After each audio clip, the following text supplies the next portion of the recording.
നബിയനാ റസൂലുള്ളാഹി സ്വല്ലല്ലാഹു അലൈഹി വസല്ലം തങ്ങൾ പറയുകയാണ് അഫ്ളലു ദുആഇ ദുആഉ അറഫാ.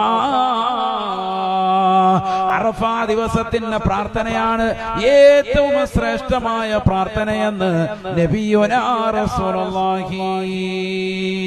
കാരണം അറഫാ ദിവസം എന്ന് പറയുന്നത് ഒരു സാധാ സീത ദിവസമല്ല.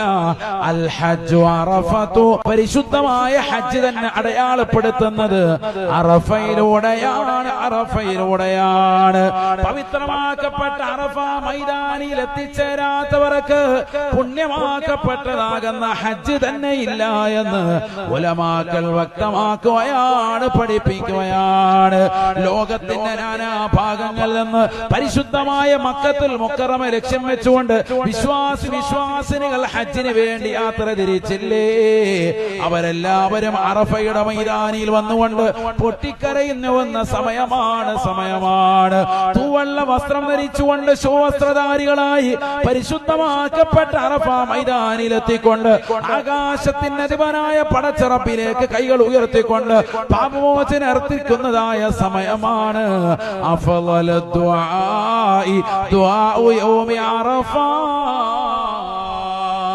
ഏറ്റവും ശ്രേഷ്ഠമാക്കപ്പെട്ട പ്രാർത്ഥനയാ അറഫാ ദിവസത്തെ ദുആ എന്ന് നബിയുനാ റസൂലുള്ളാഹി.